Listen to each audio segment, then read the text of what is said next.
Assalamualaikum warahmatullahi wabarakatuh.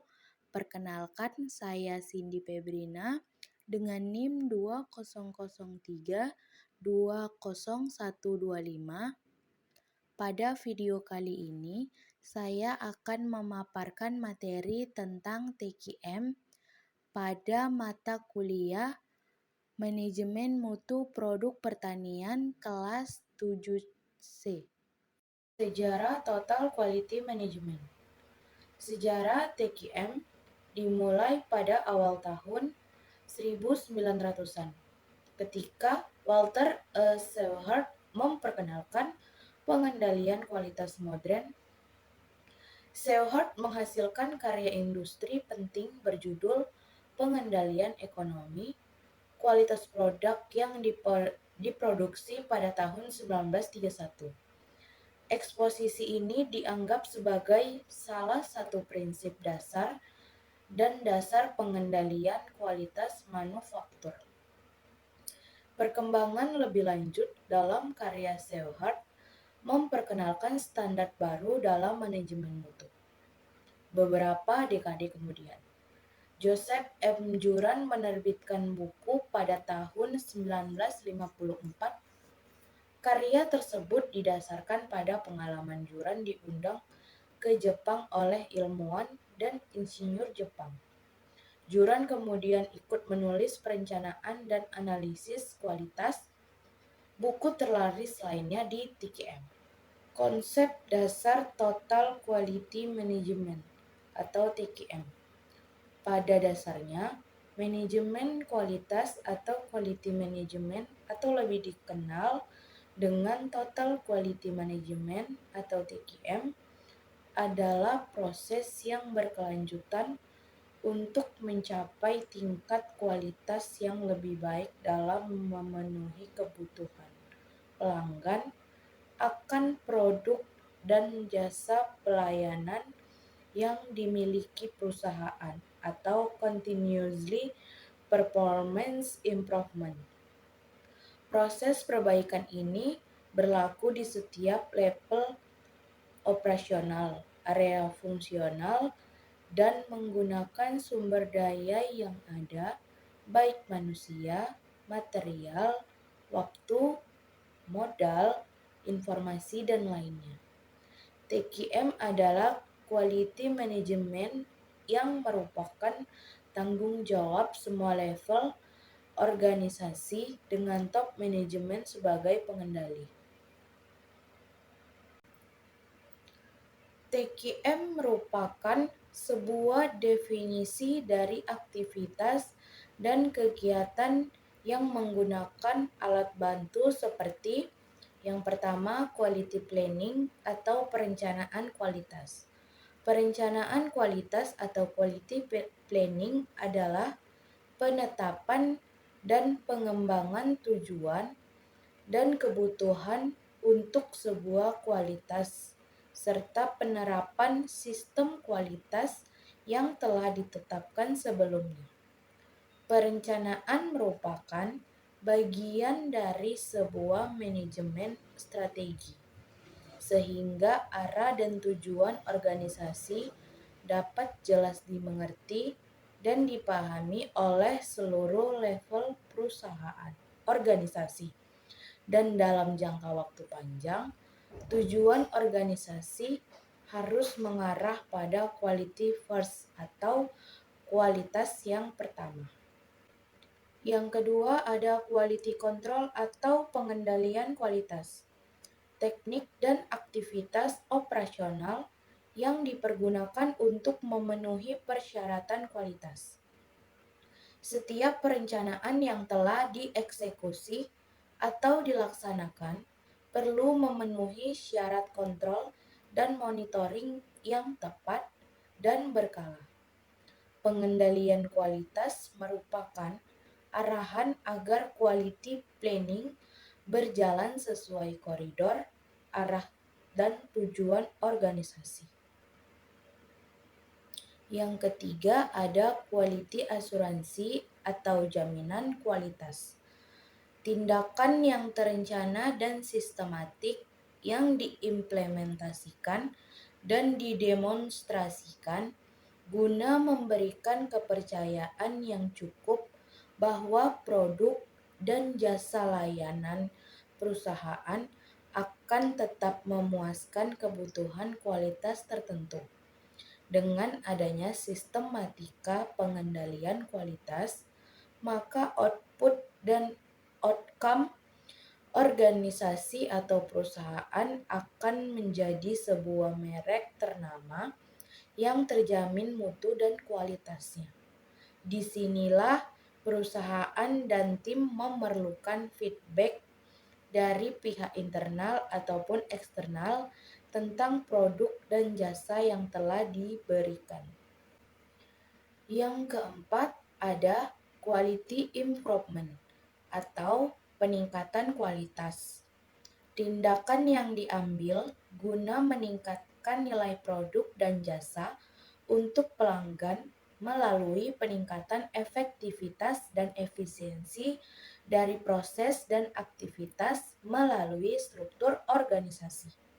Dengan banyaknya inputan, masukan, kritikan, dan umpan balik atau feedback, maka perusahaan akan memasuki tahapan berikutnya dari sebuah quality management, yakni peningkatan kualitas atau quality improvement. 4 besaran mengenai konsep dasar TQM cukup memperjelas keterkaitan satu dan lainnya dalam pengembangan budaya improvement dalam perusahaan. Meski cukup banyak definisi tentang manajemen kualitas, namun pada dasarnya quality management selalu berfokus pada perbaikan berkesinambungan untuk peningkatan pelayanan pelanggan, baik internal ataupun eksternal. Quality management adalah integrasi semua sumber daya manusia, supplier, dan customer dalam lingkungan perusahaan atau corporate environment. Quality management adalah kemampuan atau kapasitas yang melekat pada sumber daya manusia serta merupakan proses terkontrol bukan kebetulan belaka.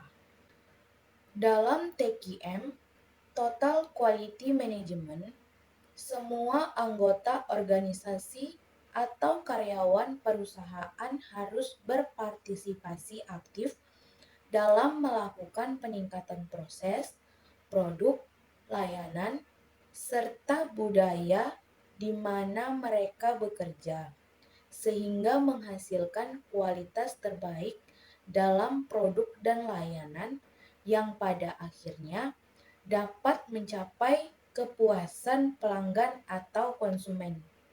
8 elemen pokok TQM. Terdapat 8 elemen pokok dalam sistem manajemen TQM. Total Quality Management. Kedelapan elemen pokok tersebut diantaranya yaitu yang pertama, fokus pada pelanggan atau customer focused. Pelanggan merupakan pihak yang menentukan apakah kualitas produk maupun jasa yang dihasilkan perusahaan tersebut memenuhi kebutuhan atau tingkat kualitas yang diinginkan. Apapun yang dilakukan oleh organisasi atau perusahaan, seperti pelatihan karyawan, perbaikan proses, penggunaan mesin canggih, ataupun adopsi teknologi terbaru yang pada akhirnya pelangganlah yang menentukan apakah upaya-upaya yang dilakukan tersebut bermanfaat atau tidak. Yang kedua, keterlibatan karyawan secara keseluruhan atau total employee involvement. Karyawan merupakan sumber daya perusahaan yang penting dalam mencapai tujuan yang direncanakan. Oleh karena itu, keterlibatan karyawan secara keseluruhan dapat mendukung perusahaan dalam melakukan peningkatan proses dan kualitas yang berkesinambungan, yang kemudian menghasilkan produk dan layanan jasa terbaik untuk pelanggannya. Dalam pemberdayaan karyawan, diperlukan pelatihan dan peningkatan terhadap keterampilan karyawan dalam mengerjakan tugasnya. Yang ketiga ada pemusatan perhatian pada proses atau proses centered. Perhatian pada peningkatan proses merupakan pondasi dasar dalam sistem manajemen TQM. Proses merupakan serangkaian langkah-langkah yang dimulai dari penerimaan input dari supplier internal maupun eksternal dan mengtransformasinya menjadi output yang akan dikirimkan ke pelanggan internal maupun eksternal. Yang keempat, ada sistem yang terintegrasi atau integrated system. Meskipun terdapat banyak keahlian dan ruang lingkup kerja dalam suatu perusahaan yang membentuk departementalisasi secara vertikal maupun horizontal. Semua memerlukan suatu sistem yang terintegrasi dengan baik agar visi, misi, strategi, kebijakan, tujuan, dan sasaran perusahaan dapat dikomunikasikan dengan baik dan jelas kepada semua karyawan. Yang kelima ada pendekatan strategi dan sistematik atau strategi and systematic approach. Salah satu bagian yang penting dalam manajemen kualitas adalah pendekatan strategi dan sistematik dalam mencapai visi, misi, dan tujuan perusahaan. Proses tersebut biasanya disebut dengan perencanaan strategi ataupun manajemen strategi yang melakukan perumusan dan perencanaan strategi dalam mengintegrasikan konsep kualitas ke dalam strategi perusahaan secara keseluruhan. Yang keenam ada peningkatan yang berkesinambungan atau continual improvement. Peningkatan yang berkesinambungan mendorong perusahaan untuk melakukan analisis dan menciptakan cara-cara yang lebih bersaing dan efektif dalam mencapai tujuan perusahaan dan memenuhi harapan semua pihak yang berkepentingan. Yang ketujuh ada keputusan berdasarkan fakta atau fact-based decision making.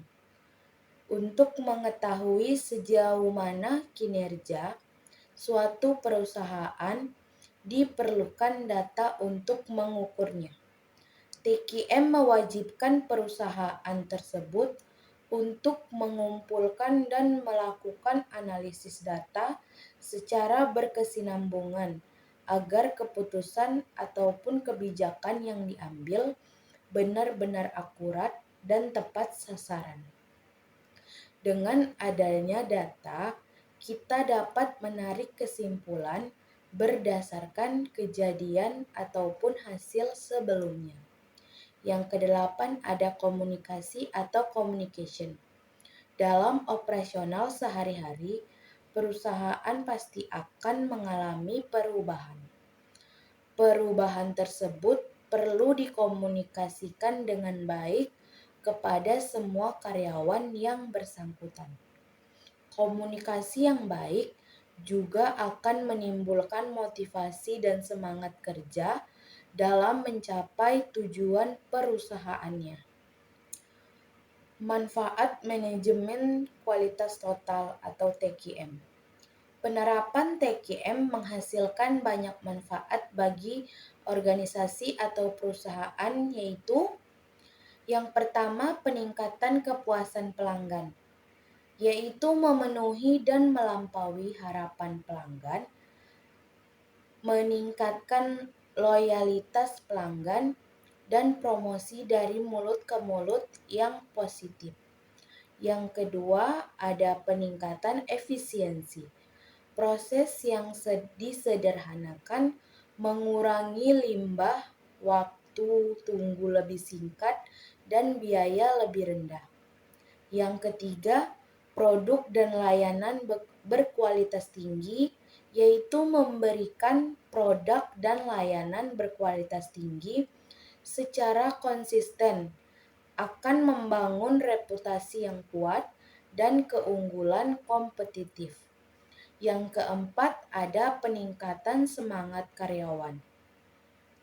Keterlibatan karyawan dalam inisiatif peningkatan kualitas, meningkatkan semangat kerja, dan menumbuhkan budaya belajar berkelanjutan. 5.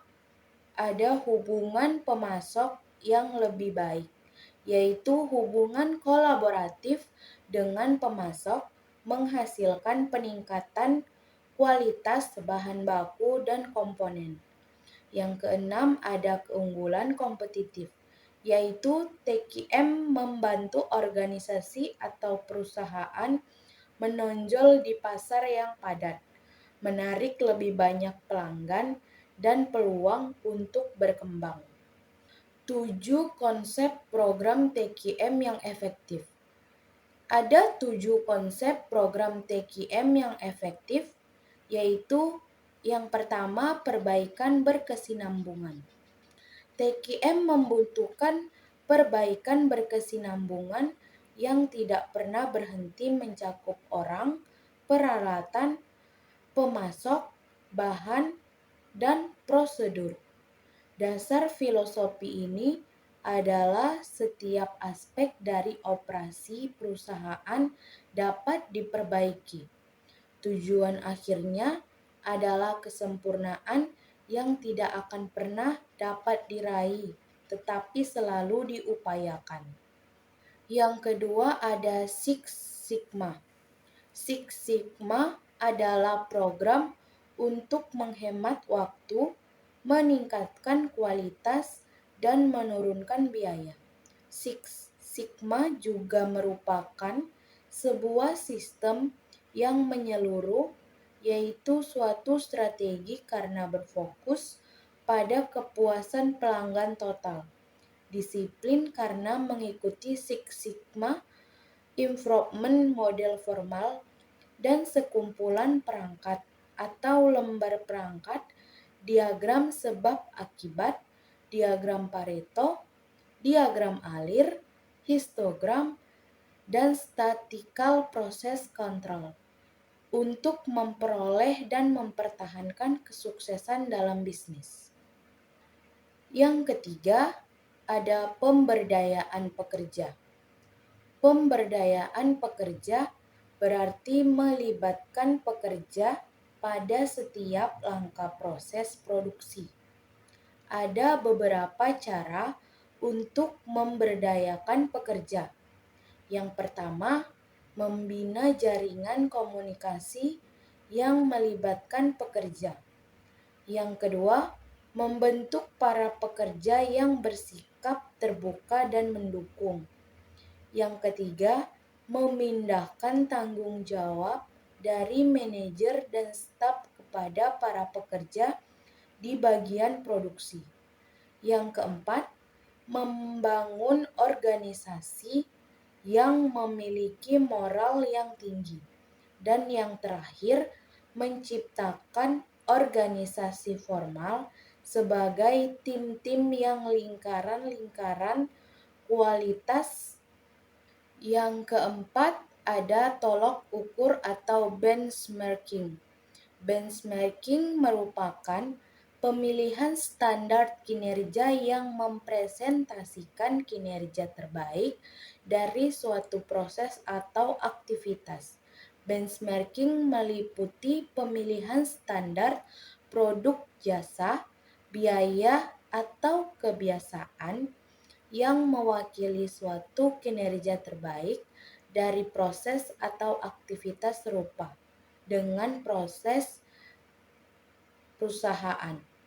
Langkah menentukan benchmark yaitu menetapkan apa yang akan dijadikan tolok ukur, membentuk tim tolok ukur, mengidentifikasi mitra-mitra tolok ukur, mengumpulkan dan menganalisis informasi tolok ukur, dan yang terakhir, mengambil tindakan untuk menyamai atau melebihi tolok ukur.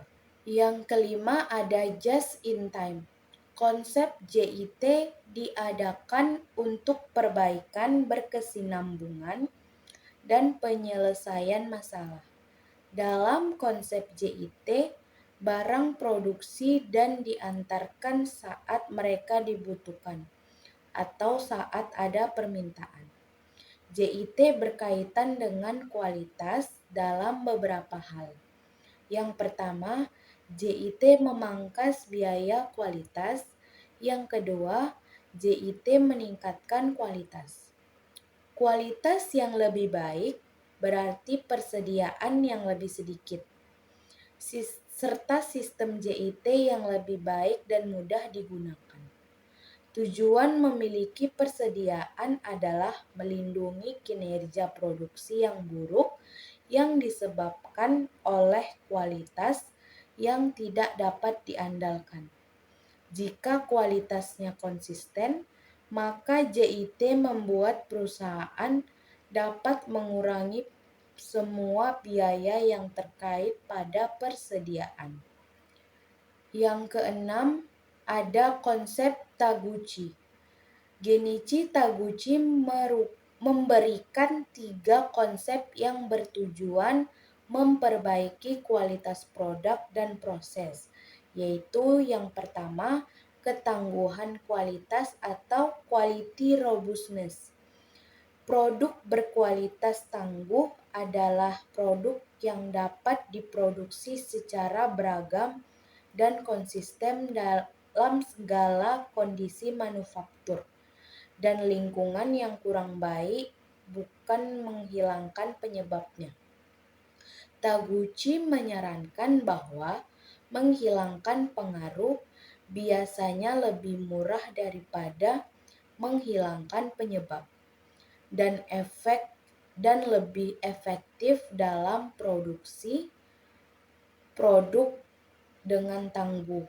Dengan cara ini, variasi kecil dalam bahan dan proses tidak akan mengganggu kualitas produk.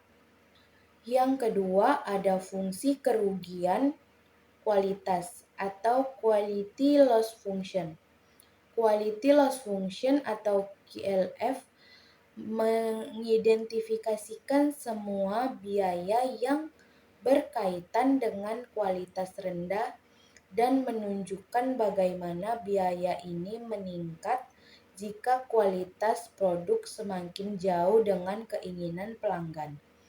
Biaya ini tidak hanya meliputi ketidakpuasan pelanggan, tetapi juga biaya garansi dan jasa, biaya pemeriksaan internal, perbaikan, scrap, dan biaya-biaya yang dianggap sebagai biaya di masyarakat. Yang ketiga ada kualitas berorientasi sasaran atau target oriented quality. Kualitas berorientasi sasaran merupakan sebuah filosofi perbaikan terus-menerus untuk membuat kualitas produk tepat sesuai dengan sasaran. Yang ketujuh ada perangkat manajemen kualitas total. Perangkat manajemen kualitas total antara lain adalah lembar periksa, diagram sebab akibat, diagram Pareto, diagram alir, histogram, dan statistical process control atau SPC. Penerapan TQM. TQM adalah proses yang unik. Tidak ada formula khusus dalam menerapkan sistem yang cocok untuk setiap bisnis dan jenis industri. Namun, Anda dapat membuat daftar masalah yang mungkin sesuai dengan perusahaan dan menanganinya dalam urutan kronologis. Beberapa mungkin cocok dengan bisnis perusahaan, sementara yang lain tidak. Pilih yang menurut perusahaan akan memberikan keuntungan. Ada beberapa langkah dalam menerapkan TQM, yaitu yang pertama, identifikasi budaya perusahaan saat ini, nilai-nilai intinya, dan sistemnya. Yang kedua, gunakan informasi ini untuk membuat sistem yang berfungsi sebagai rencana induk perusahaan. Yang ketiga, tetapkan apa yang diinginkan pelanggan dan klien perusahaan dan apa yang mereka harapkan dari bisnis perusahaan tersebut. Tentukan cara terbaik untuk memenuhi harapan dan kebutuhan ini. Yang keempat, bentuk tim manajemen dari karyawan untuk memandu dan mengimplementasikan tujuan perusahaan dan sertakan upaya dalam proses manajemen bisnis harian perusahaan. Yang kelima, kumpulkan umpan balik secara konsisten dari karyawan dan pelanggan untuk mengukur kemajuan perusahaan. Kelebihan dan kekurangan Total Quality Management atau TQM. TQM perusahaan menghasilkan produk dengan harga lebih murah bila diterapkan dengan benar. Perusahaan yang terlibat dalam TQM menyediakan produk yang lebih konsisten yang menghasilkan loyalitas pelanggan yang lebih kuat ketika mereka menekan kualitas dan meminimalkan pemborosan. Ketika TQM menyentuh setiap departemen di suatu organisasi, perusahaan dapat memperoleh penghematan besar dari sumber bahan, produksi, distribusi, atau fungsi back office. Perusahaan yang berhasil menerapkan TQM biasanya dapat bereaksi lebih cepat terhadap perubahan dan secara proaktif membuat rencana ke depan untuk menghindari keusangan. Perusahaan harus sepenuhnya menerapkan prinsip-prinsip TQM untuk mendapatkan manfaat TQM sepenuhnya. Hal ini memerlukan dukungan besar dari setiap departemen di seluruh organisasi perusahaan.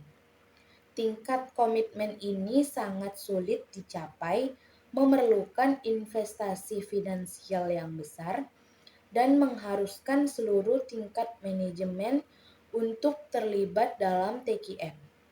Konversi ke TQM mungkin memakan waktu lama dan pekerja mungkin merasa menolak perubahan. Sebuah perusahaan mungkin diminta untuk mengganti proses, karyawan, peralatan, atau material demi rencana TQM yang belum teruji dan dikembangkan sebagian. Pekerja yang lebih terampil mungkin memutuskan untuk meninggalkan perusahaan jika mereka merasa proses TQM tidak memanfaatkan keahlian mereka dengan tepat. Kelebihan TQM. Yang pertama, memberikan produk yang lebih kuat dan berkualitas lebih tinggi kepada pelanggan.